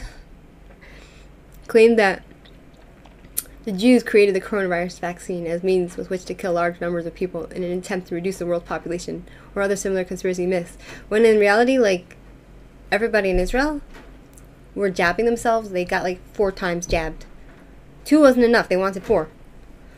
Oh yeah, but we want to kill everybody. Like, oh, so if we want to kill everybody, then why would we take the vaccine ourselves? Like, but they're not thinking straight, right? Or claiming Jews, Israelis poison Palestinian wells, right? So, what's the origins of scapegoating Jews, right? What's the origins of scapegoating Jews?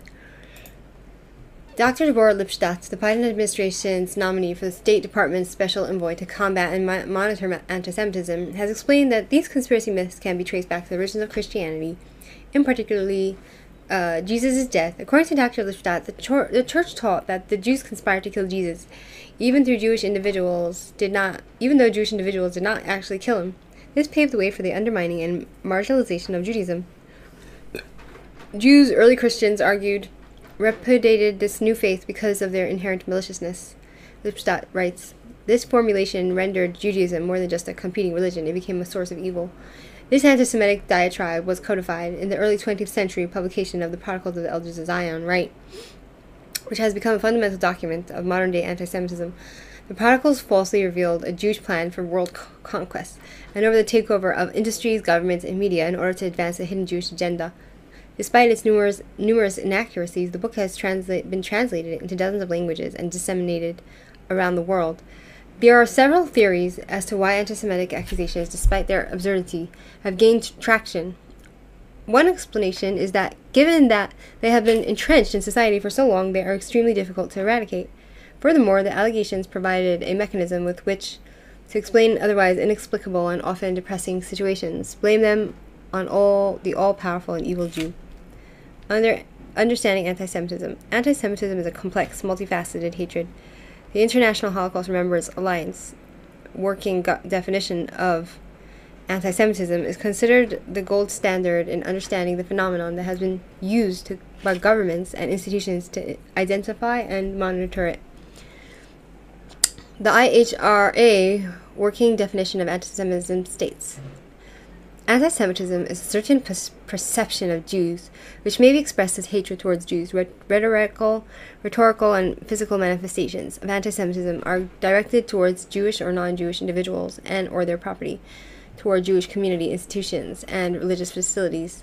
The definition includes a list of 11 examples to aid in the identification of anti-Semitism, but most relevant are the following: making mendacious, demonizing, or stereotypical allegations about Jews as such, or the power of Jews as a collective, such as, especially but not exclusively, the myth about the Jewish conspiracy, or the Jews controlling the media, economy, government, or other societal institutions, accusing Jews of being more loyal to Israel or to the alleged priorities of Jews worldwide. Yeah, so this is like the common theme that we see from the right and the left. They all accuse us of that, including Candace Owens and other people from the right, including Tucker Carlson, who is a rabid Jew hater.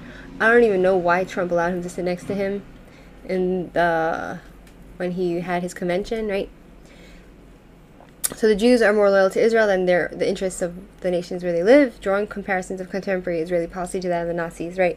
That's very typical. Oh, the Nazi Israeli regime, right? Like, that's what they all say. It's really depressing. Anyway.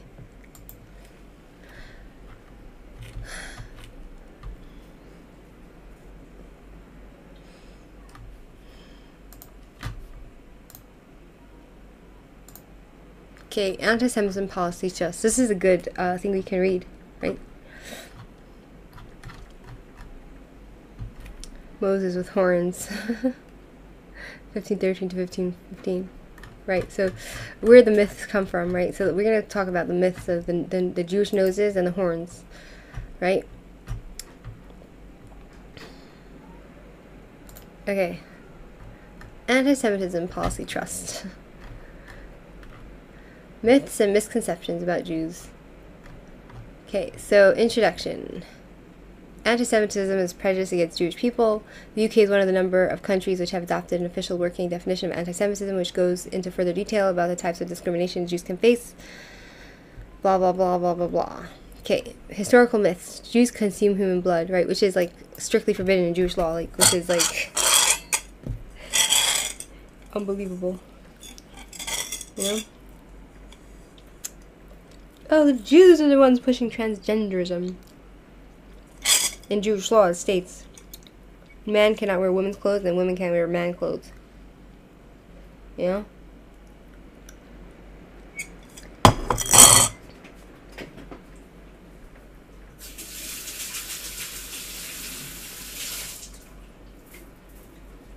It's like, it's so easy to debunk this nonsense. Still.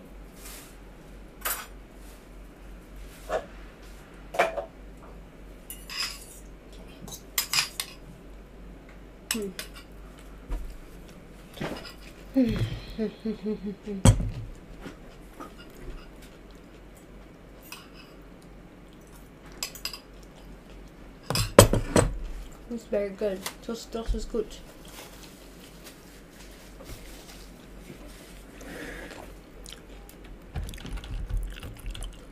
Right? Das ist gut.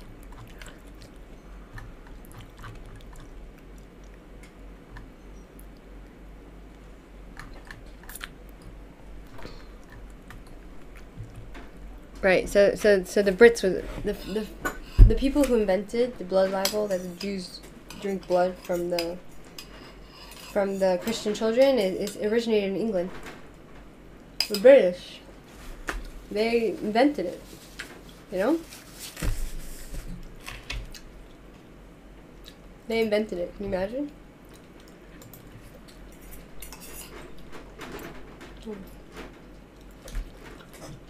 It is very good. Basically, what I did was I cooked it in butter. I used butter as oil, and I cooked this in butter, which tastes really good. You know?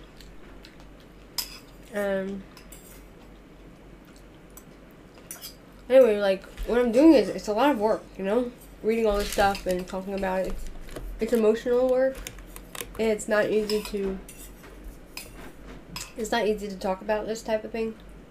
Because this is a constant everyday Jewish struggle, you know? Just to survive, and anywhere we go, you know? Like, you look Jewish and people, they just spit on you, you know? Or they start hurling insults. And like, I remember growing up and feeling how different we were, you know?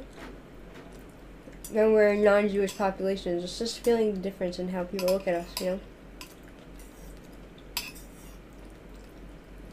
Sometimes it's not easy to be different, but as you get older, you develop more of a self-esteem and you become proud of your differences. And so, you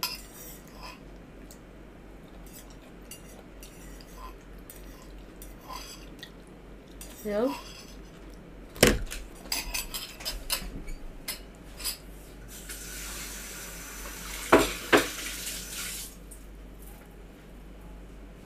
Okay.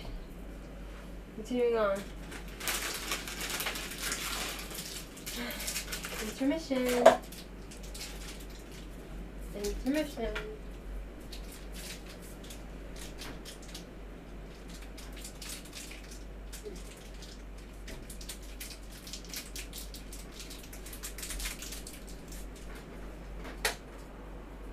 My light is broken. It's really annoying. The light is broken.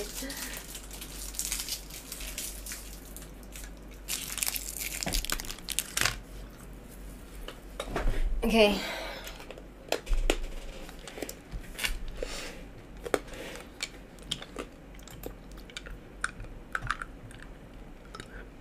Excuse me. The blood libel is a well-known anti-Semitic trope which falsely accuses Jews of ritual murder and the consumption of human blood in food. The blood libel is one of the most oldest forms of anti-Semitism and has led to many instances of persecution against Jews across Europe. Today, manifestations of the blood libel are found far more infrequently, but are often still perpetuated, both in Europe and often in the Middle East. For example, in March 2020, Italian artist Giovanni Gasparo painted Martirio di San Simonino da Trento. Simon Unverdorben por omicidio usuale ebreco, the martyrdom of Saint Simon of Trento in accordance with Jewish ritual murder, right? So, depicting the blood libel. In 2012, in television, Khalid al-Zafrani of the Egyptian Justice and Progress Party stated that the Jews take a Christian child, slit his throat, and slaughter him. Then they take his blood and make their matzah. In 2005, in the Russian city of Krasnoyarsk, the murder of 5 boys was blamed on a Hasidic sect who were accused of murdering the boys in order to collect their blood and consume it for Passover. Right, so even today, they are accusing us of this ridiculous thing with zero evidence, right? One of the first known accusations of blood libel can be found in Josephus against Apion. Josephus, who lived between 38 to 100 BC, wrote that the Alexandrian Apion, an anti-Semite, accused the Jews of kidnapping a Greek each year and offering them as a sacrifice, and then eating his organs. The accusations spread throughout the Middle Ages. Oh, wow, I didn't know that. Right?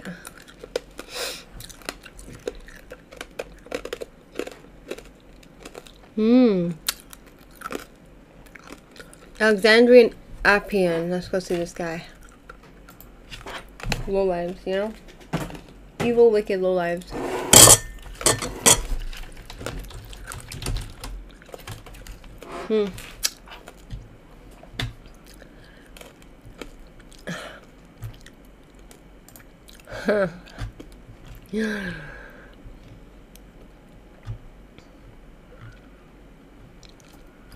Telling Jew hatred goes deep.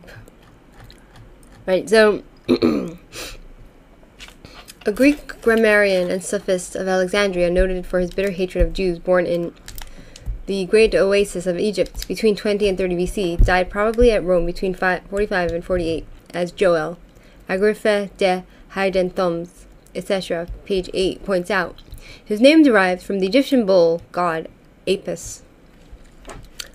Indicates his Egyptian origin. He was surnamed also Pleistonikides, or son of Pleistonix, the man of many victories, also Mortos, the illustrious one.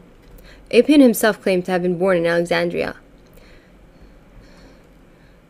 but it seems that he was only brought thither when very young, and educated in the house of Didymus the Great. The grammarian, born 63 BC, died about 1. He was a pupil of the centenarian Euphranor, while Apollonius, son of Archibius, was his pupil rather than his teacher. When Theon, head of the Homeric grammar school at Alexandria, died, Apion succeeded him in this position, preferring, however, the fanciful etymological method of Didymus and the allegorical one of Crates to the rigid traditional system of Aristarchus. So it's talking about different philosophers, right? And there are different ways of learning, but this guy, it seems like he loved to basically trash Jews and lie about us and accuse us of the worst, most vile accusations ever. So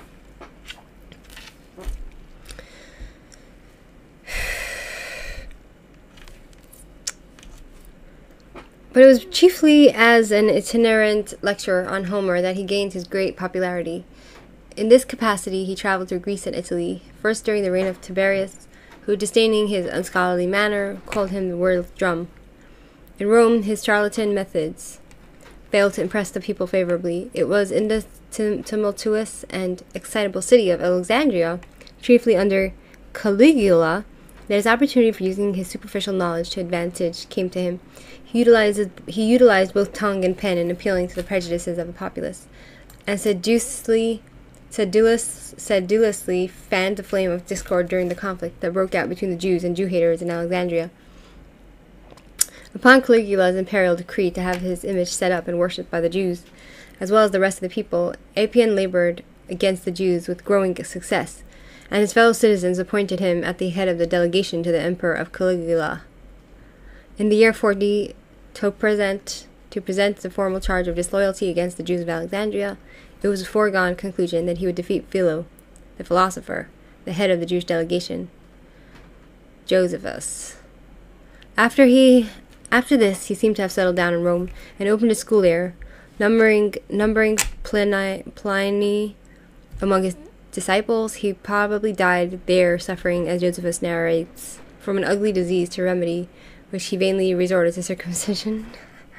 The operation he had so often derided in his writings, so he didn't like the circumcision, and in the end he did it to himself. What a freak. See, this is just goes to show who these Jew haters are.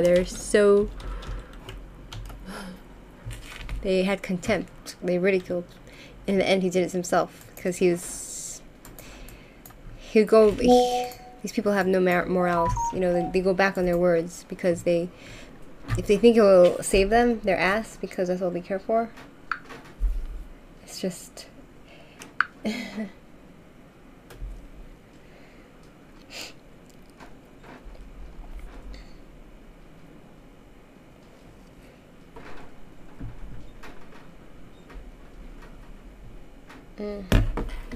Okay, so Apion was a man of great versatility of intellect, superficially familiar with all branches of knowledge. Julius Africanus, he lectured on the pyramids and on Pythagoras, on the virtues and vices of Sappho and Anacreon, on the birthplace of Homer, as well as on Lais. The noted courtesan, he loved to dwell on the miraculous things in natural science, whereof he eagerly accumulated facts to illustrate all sorts of mythological and superstitious views. He was also a magnetic orator who knew how to appeal to the imagination of the people. Of his extreme vanity, both Josephus and Pliny the Elder gave ample proofs. He held out the promise of glorious immortality to any one to whom he should inscribe a work of his. Thus, says Pliny, speaks one who is the trumpet of his own fame rather than that of the world.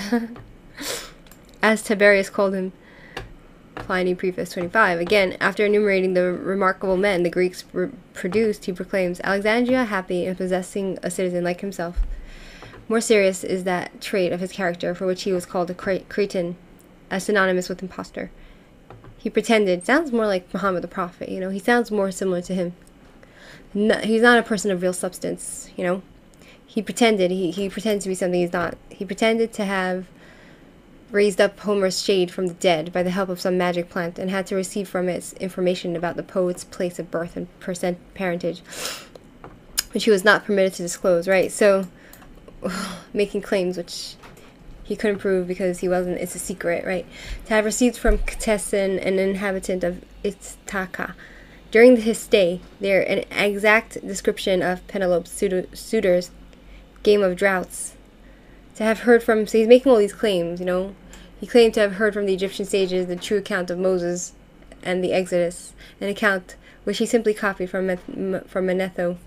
So he's a plagiarizer, he's a liar, and he's a pretender, and he's an imposter. He pretends to be something else. To have been an eyewitness of the scene of the Circus Maximus when the lion recognized Androkolos as his benefactor, and of the scene at Puteoli when the dolphin displayed love for a youth.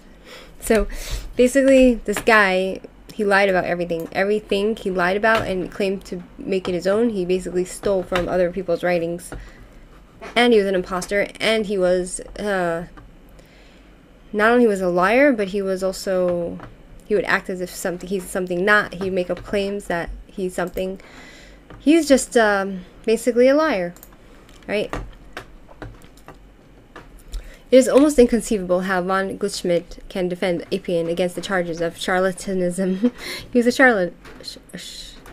a charlatan made by Lares. Trustworthy contemporaries like Pliny the Elder, Seneca, Gellius, and Athenaeus represent him exactly as does Josephus, as a man upon whose statements little reliance can be placed.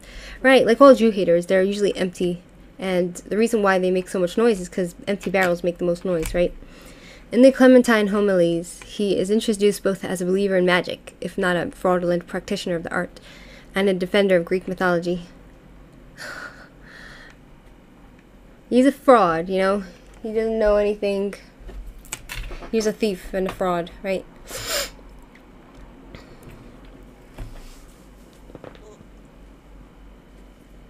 Ugh, I'm tired. Appian was a voluminous writer, but few of his writings have been preserved.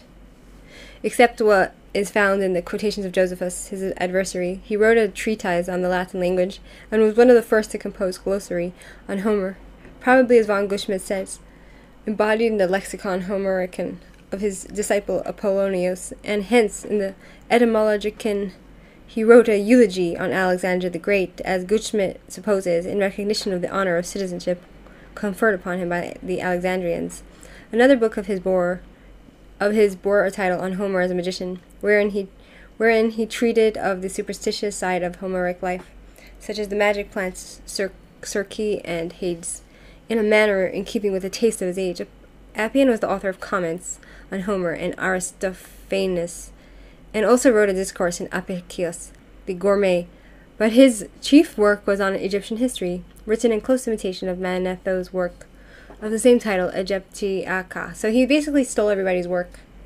He had nothing of original thought to offer, right? And embodying the contents of Manetho's other works, the one in the ancient life and worship of the Egyptians, and the other on their theology. So he just stole everybody's other work, you know. This, my friends, is the Jew hater. This, my friend, are the people who hate us. They are usually empty, and they are vacant, and there's a deep depth of darkness, and that's where their evil intentions come from, right? It comes from that void within them, right? The dark void. Type of an anti-Semite. It was divided into 5 books, the first 3 corresponding with the 3 Manetho books, the other 2 book with 2 other works of Manetho, and presented in popular style whatever seemed to be marvelous and interesting to a credulous age. while collecting his stories thus from the most dubious sources in Egyptian history. He seems to speak with the authority of one who has made personal researches regarding the things which he relates, and on the very spot where they occurred. It appears that he made it his especial object to explain animal worship and other religious practices of the Egyptians by observations of the marvels of nature. And so he wrote a special work on the study of nature and its forms, wherein he also follows Manetho's example and adopts his pantheistic view, as has been clearly shown by Schur. It was in the third book of the Egyptiaca, and not in a special book against the Jews, as was erroneously assumed by the Church Fathers and asserted ever since, that those slanders were made by Appian against the Jews, which found their way to Tacitus and many other writers in Rome, and against which Josephus wrote the second part of his splendid apologetic work, known by the title Contra Appionem. In the polemical portion of this book, Appian repeated whatever Manetho, Apollonios, Molo, Posidonios, Charamon, and Lysimachus had ever written against the Jews. So he just repeated whatever. He read their book and he repeated it. So he's so vacant, right, that he couldn't even come up with his own accusations against us. How embarrassing. Wow, I can't believe it. He first attacks them from the point of view of an Egyptian. He reiterates with considerable embellishment a slanderous tale told by Manetho of the Jewish people having been led out of Egypt, a horde of lepers, blind and lame. He pretends to have heard from the ancient men of Egypt that Moses was of the city of Heliopolis, the city of the sun, and that is why he taught his people to offer prayers towards the rising sun, to account for the origin of the Sabbath. He tells a story current among the people of the time, if not invented by him, as follows. When 110,000 lepers, this is the number also given by Lysimachus, expelled from Egypt, had traveled for 6 days, they developed baboes in their groins, and so they rested on the 7th day of their recuperation. The name of this malady being Sabo. In the Egyptian language, they call the day of the rest Sabbath. Josephus wrote that. So Josephus is commenting on this lunatic Appio, right? So, Appian. Appian's next assails the Jews from the point of view of Alexandrian.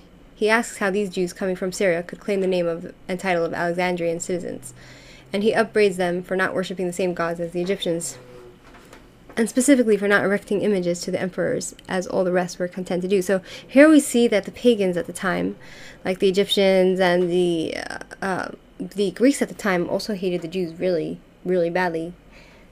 So even before the onset of Christianity, the pagans, they hated the Jews bad,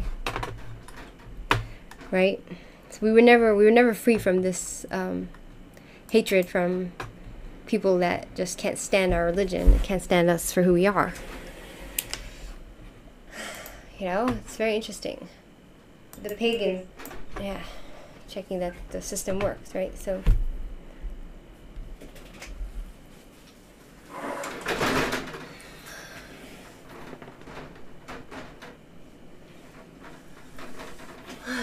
I'm tired.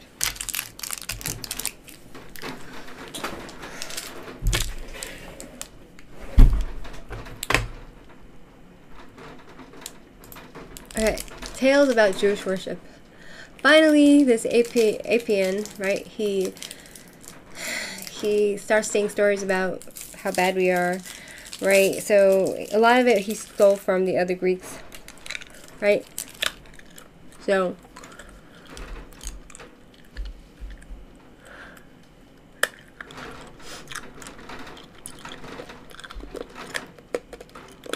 this is going to be interesting. And then we need to go back to, you know, the blood libels and how it came about and everything. It's fascinating, you know?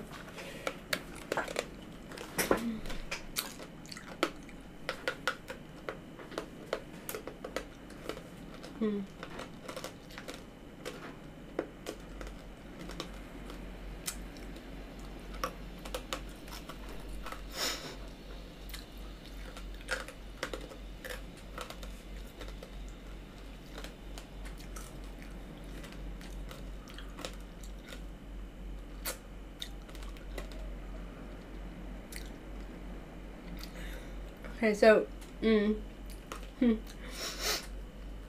so, okay, so from this I'm trying to understand, did he make this up himself or he got it from someone else, like everything else, right? So, he concludes in his books, right? Finally, this crazy lunatic, he derides the religion of the Jews by reiterating all sorts of ridiculous slanders concerning the Temple of Jerusalem. Thus he writes that when Antiochus Epiphanes entered the holy place, he found there an ass's head made of gold and worth a great deal of money. To make the fable still more interesting, he relates that when the Jews were at war with the Idumeans, a man by the name of Zabadus, a worshipper of Apollo, the god of the city of Dora, had come forth promising that he would deliver up the god into the hands of the Jews, if they would come with him to the temple and bring the whole multitude of the Jews with him. He then made a wooden instrument and put it around them,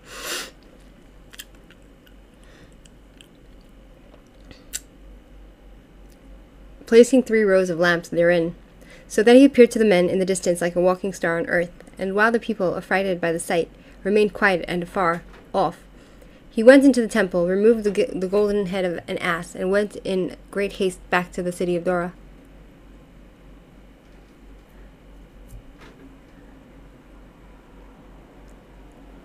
So he's making up the story about Antiochus Epiphanes of what he might have done to the Jews at the time, right? So saying like, oh, he promised the Jews that he would deliver his God into the hands of the Jews if they did this, right?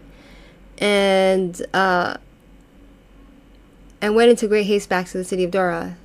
But as the worst of all calamities, he lays the charge of human sacrifice upon the Jewish faith, the charge which, despite all better knowledge of the fact, has so often been repeated. He narrates the following story, right? So it's more stories that he made up about us, right? You know, like Jewish, not Jewish, human sacrifice is not allowed in Judaism. It's strictly forbidden, human sacrifice. And that's why the Jews cannot ever accept the idea of Christianity, which accuses the Jews of, Christianity speaks about their God being sacrificing himself for the sins of man. Jews cannot accept that because we don't allow, nobody can sacrifice anybody, or no person can sacrifice themselves for anyone else's sins. So it's strictly against Judaism. So he makes a charge that despite all the better knowledge of the fact has often been repeated, he knows the truth, but he's just going to slander us, right? He narrates the following story. Antiochus found in the temple a bed and a man lying upon it, with a small table before him laden with dainties, from the fish of the sea and the fowl of the land. The man, on being asked by the king the reason for his being there, told him amid sobs and tears that he was Greek, who has been traveling through the land to earn his livelihood, and he was suddenly seized and brought to the temple, and there locked up and fattened on those dainties before him. Wondering at these things, he learned upon inquiry that according to the law of the Jews, they contrive each year at a certain time to capture a Greek foreigner, fatten him up, and then bring him to a certain forest, where they slay him with religious rites. Then, tasting of his entrails, they take an oath upon the sacrifice to be at everlasting enmity with the Greeks, and afterwards cast the carcass into a pit. And then the man implored Antiochus out of reverence to the Greek gods to rescue him from this peril, inasmuch as he was to be slain within a few days. So basically making up stories about us, right? The most vile, evil, wicked thing a person could do to another person, to lie about them and slander us, you know, and project their own crimes, because, you know, we all know that the people of those days, they would be idol worshippers, and they would do human sacrifice. They would sacrifice their babies to their gods, right?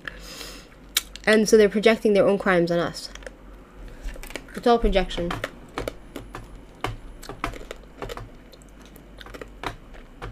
So that's another story he made up about us. So he was the first, he was not the first, but one of the people that really was very vile about his hatred towards us, right? So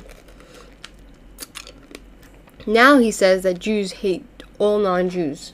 We hate everybody. Now this is another lie that he slandered us about, right? So finally, as denoting their hatred of all non-Jews, he makes a statement that the Jews swear by God, the maker of heaven and earth and sea, to bear no goodwill to any foreigner, and particularly to none of the Greeks. He ridicules the Jewish sacrifices, their abstention from swine's flesh, and the rite of circumcision.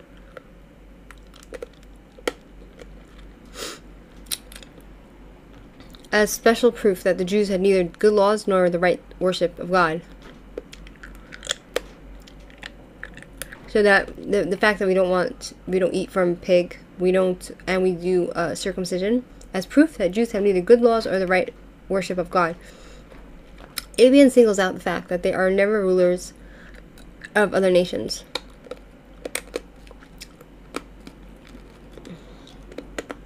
But always subjects. Wherefore their own city, Jerusalem, had often suffered siege and misfortune. But while Rome was always destined to rule them, the Jews would not even submit to her dominion. Wow, what an accusation. What a sick pervert this guy was, you know? To pervert everything. You know? Just because you guys came to Jerusalem, occupied us, and forced yourselves upon us, does not mean that we're not, we're just subjects of your country. This is our country, and you have to occupy us, you know?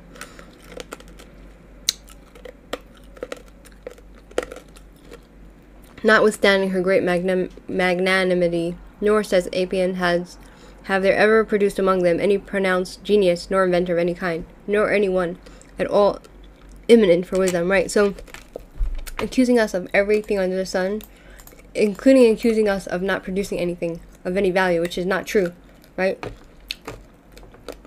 Lies after lies after lies.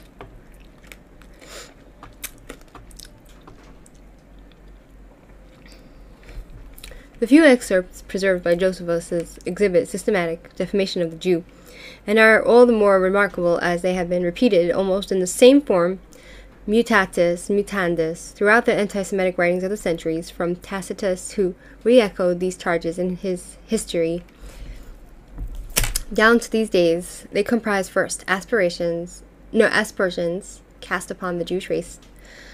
Secondly, derogatory statements concerning their patriotism and loyalty as citizens. And thirdly, malicious misinterpretations of their faith, their religious beliefs and rites, accusations of originating in old pagan legends, and made by a prejudiced multitude ever anew against Jews, right? So it's all like, and this same type of accusations, it goes down from generation to generation. Like, we have the far right and the far left accusing Jews of having dual loyalties, right?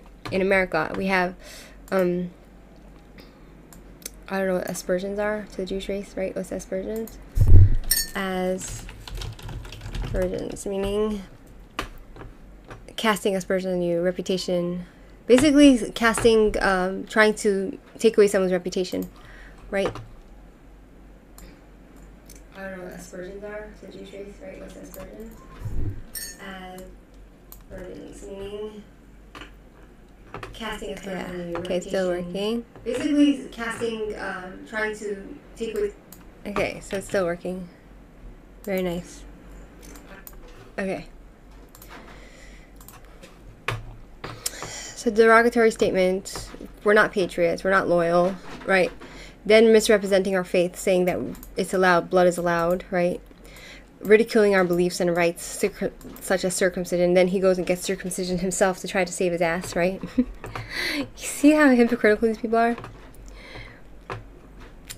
And for some time, also against Christians, right? So there was prejudiced multitude ever new against the Jews, and for some time also the Christians, contra apeonem, and articles on ass worship and blood accusations, right? So refuted by Josephus.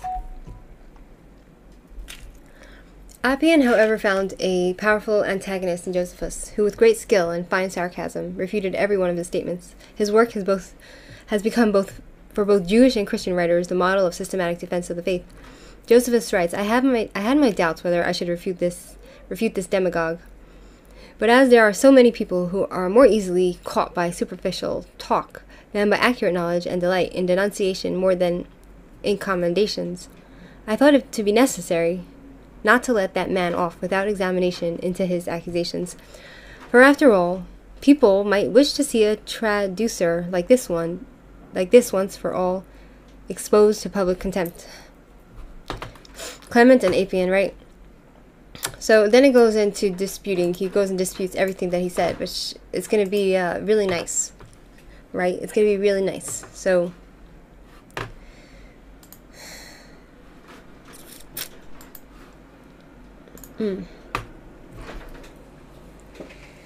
Quite characteristic is the portrait of Apion given in the Clementine Homilies, written about the end of the 3rd century, where Clement relates that he knew Apion to be a great hater of the Jews, one who had written many books against them, and indeed had many friendships with Simon Magus, the Jew-hater, in order to learn from him more against the Jews, and that when, therefore, Apion once called to see him, while he was confined to his bed, he pretended that he was sick from love of a woman he could not have.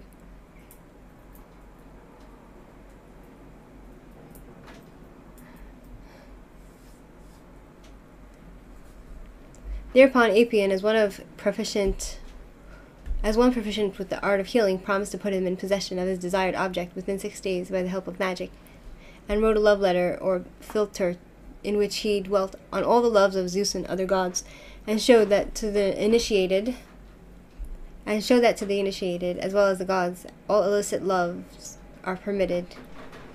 Clement, pretending that he had actually sent the letter to his lady love, wrote a fictitious reply purporting to come from the woman, in which he ridiculed and severely censured the gods for their immoral conduct, and closed with the remark that she had learned from a certain Jew to understand and to do things pleasing to God, and not allow herself to be entrapped into adultery by any liable fables.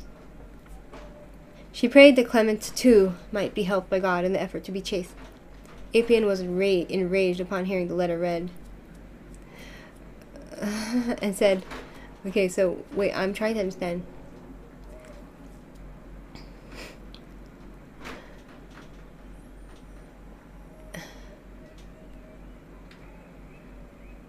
So, this is in regard to Apion being sick.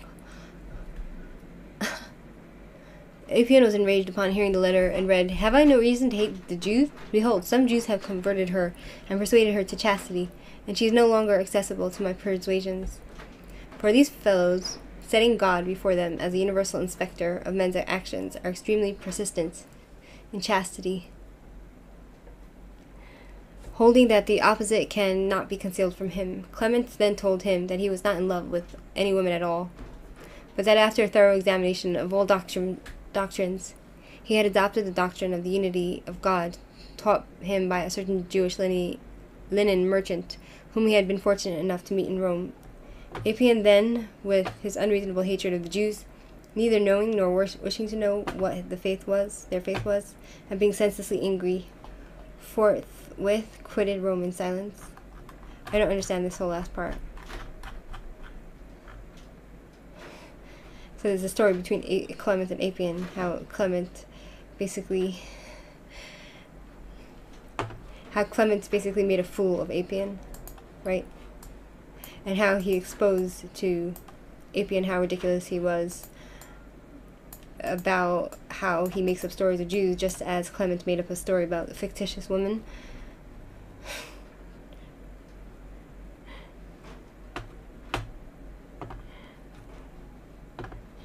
So then he left off because he was exposed. Clement exposed Apion to Apion himself, and how ridiculous he was. He was humiliated, and so he skulked off. He left Rome. Is that what happened? From what I understand.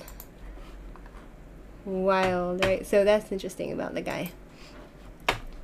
Okay, so now back to the blood libel and how we got diverted to Apion, right? So one of the first known accusations of blood libel can be found in Josephus against Apion's Josephus, who lived between 38 to 100 BC. Wrote that the Alexandrian Apion, an anti-Semite, accused the Jews of kidnapping a Greek each year and offering them as a sacrifice, and then eating his organs. The accusation spread throughout the Middle Ages, and the first case of blood libel in England took place in 1144 in Norwich, where a young Christian boy, right, so he was the first guy who created such a blood libel. But I feel like, so he was the first guy, but the other people in Greek mythology, like lots of the Greeks, they were the ones who wrote lots of anti-Semitic literature, right? Because they were pagans. Right, so the first real known blood libel where it got Jews killed was in England, right? The first case of blood libel was in 1144 in Norwich, where a young Christian boy, William, was murdered. The Jewish community was blamed falsely for the murder, which has since been debunked. Several other false charges were made against the Jewish community. and this led to trials, executions, massacres, and eventually expulsion from England in 1290 by King Edward I. Right, so then it says that it was debunked, right? So I want to know how it was debunked exactly. So William of Norwich,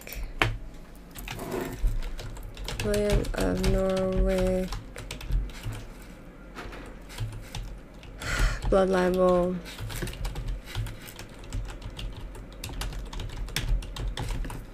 debunked.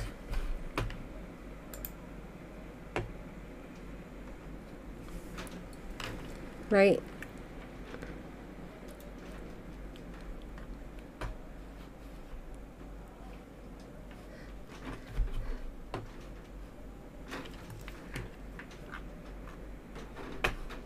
Yeah, so how is it debunked though? How was it debunked? How it was debunked.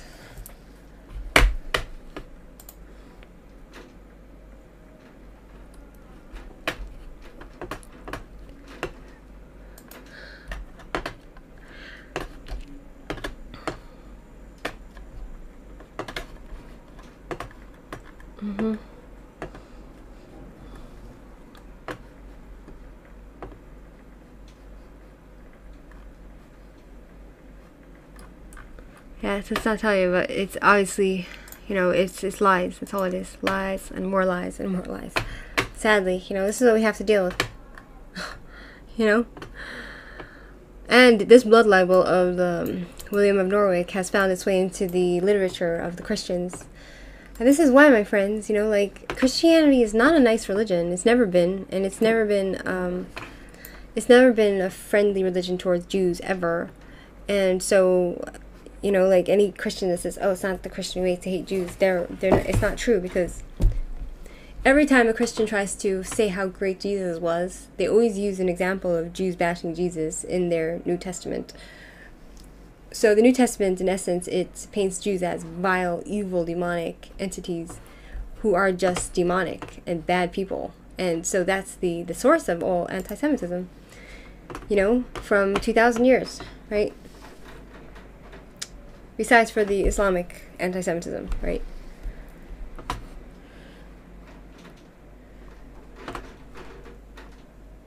Yeah, so it goes on to talk about that, and then myth of the Jews that killed Jesus.